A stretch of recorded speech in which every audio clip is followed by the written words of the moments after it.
실업률은 4%. 근데 사실 4.2%가 자연 실업률입니다. 그러니까 네. 경제가 가장 균형적인 입장에서 어떤 조작이나 컨트롤 없이 그냥 자연스럽게 상장할 수 있는 균형적인 수준이 4.2%라는데 그것보다 이제 약간 낮은 상태의 실업률을 유지하면서 물가는 잡고 싶다. 그러니까 사실은 다 잡고 싶은 거죠. 근데 이거는 양립할 수가 없다. 그래서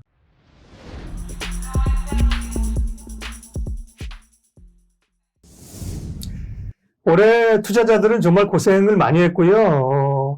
한 11월 미국의 중간선거 지나고 연말까지장을 조금 기대를 하고 있는데 거시 변수 사항들이 녹록지가 않네요. KB금융지주 이코노미스트 유신익 박사님과 이번에는 또 페드의 아까 정책 플러스 또 재정정책 이런 것들 중간선거 영향들 점검하겠습니다.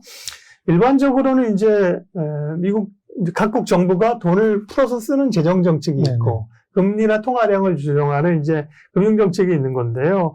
지금 금융정책은 계속 고삐를 쥐고 있는 상황인데, 말씀하신 거는 연말에 조금 금리 상승폭이 줄어들 수 있는데, 그게 이제 줄어든 게 아니라 내년에 쓸 카드를 그렇죠. 방비하기 위해서 좀 줄이는 걸로 봐야 된다. 그러면, 박사님은 소위 이제 금리 상승이 멈추는 시점, 혹은 금리를 인하해야 되는 시점을 어느 정도로 보고 계신 거예요?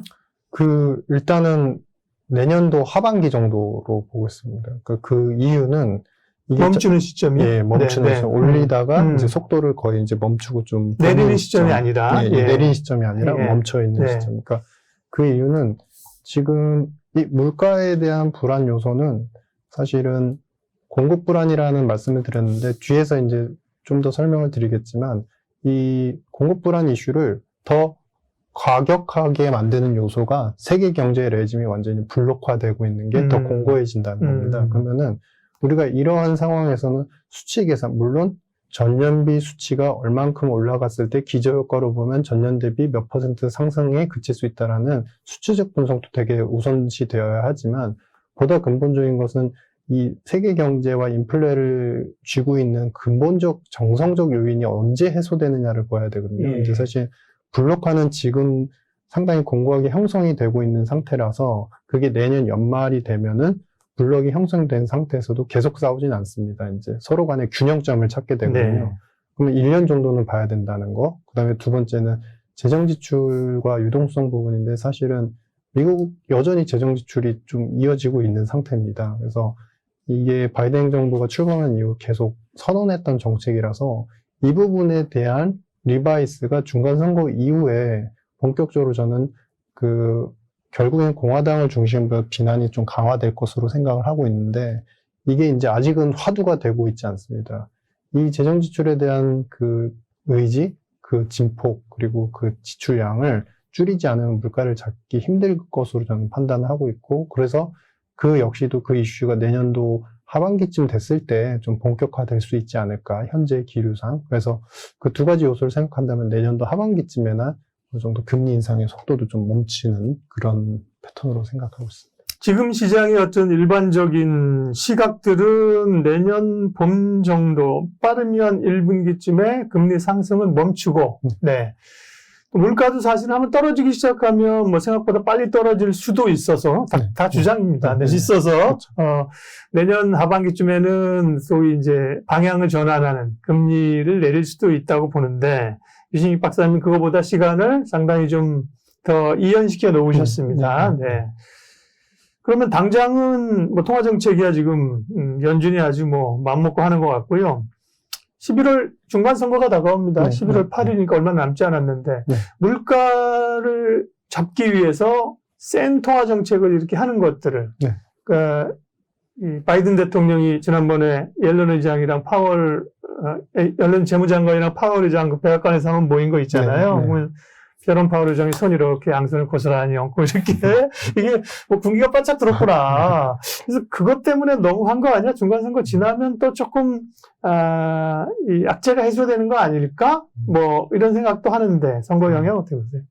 그러니까 사실 중간선거에서 우리가 좀 신경을 많이 써야 되는 게 결국에는 첫 번째는 결국에 하원에서도 이번 선거에서도 이제 하원에서 민주당이 다수당이 되는지를 확인을 해야 되는데 사실 지금 팽팽합니다. 그러니까 오히려 공화당, 그러니까 하원을 갖다가 이제 선거를 했을 때 공화당 쪽에 대한 지지가 더 강하다는 표가 일단은 극단으로 봤을 때 159고, 그 다음에 민주당을 여전히 견고하게 지지하는 그런 집단이 150이니까 사실은 좀 팽팽한 상태죠. 그래서 중요한 건 뭐냐면은 첫 번째, 일단은 물가를 못 잡은 상태에서 중간 선거를 치르게 됐습니다. 그러면 당연히 불리할 수밖에 없는 그렇게 것이고. 잡으려고 했는데 소기의 그렇죠. 성과를 달성 못했다. 맞습니다. 네.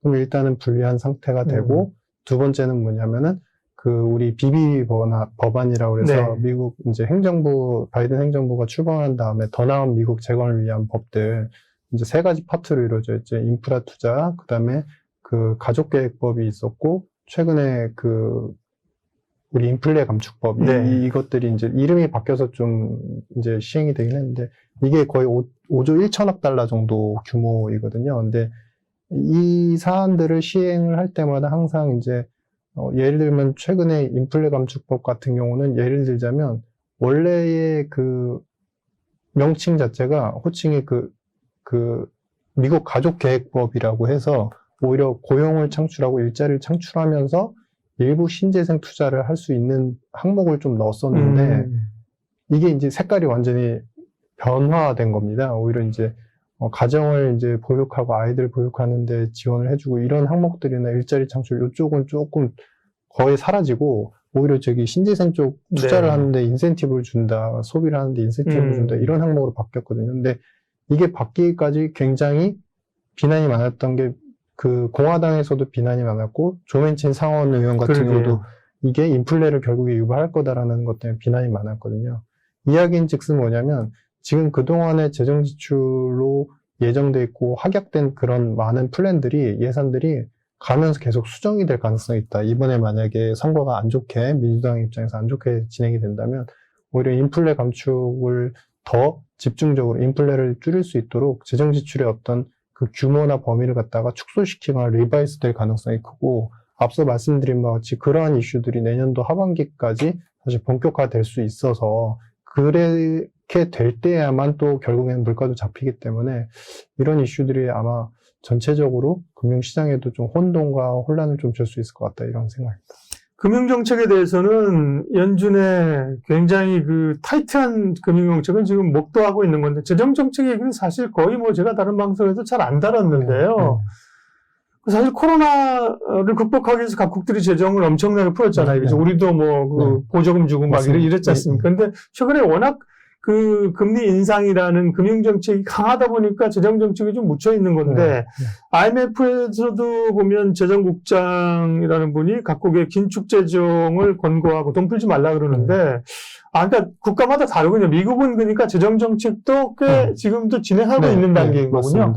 근데 그것도 중간 선거 지나면 좀, 그러면 차질이 있을 수 있다? 네. 어느 정도 선거에서 만약에 이번에 민주당이 이제 결국에는 하원을 갖다 장악하지 못하게 되면, 결국엔 공화당이 그동안에도 계속 이제 비난을 했던 게, 많은 재정 지출 법안들이 결국에는 인플레를 유발할 수밖에 없는 구조다라고 했기 때문에, 그러한 사안들이 이제 결국에 민주당이 이번에 지게 된다면, 더 본격적으로 비난을 받을 수 있고, 리바이스가 될 수 있다. 정책 자체도 좀 고쳐질 수밖에 없다. 이런 생각입니다. 근데 재정을 막 쓰던 게 좀 브레이크가 걸린다면 물가 잡는 데는 좀 도움이 될 거 아니에요? 그렇죠. 경기에 부담이 되는 건가요? 그렇죠. 경기에 부담이 되는 겁니다. 그래서 앞서도 말씀드린 바와 같이 이제 페드도 마찬가지지만 미국 행정부에서도 약간 환상을 갖고 있는 것 같습니다. 약간 뭐냐면 우리가 경기 실업률을 갖다가 4%, 그들이 전망한 게 이제 4% 초반이니까 내년도에 실업률은 4%. 근데 사실 4.2%가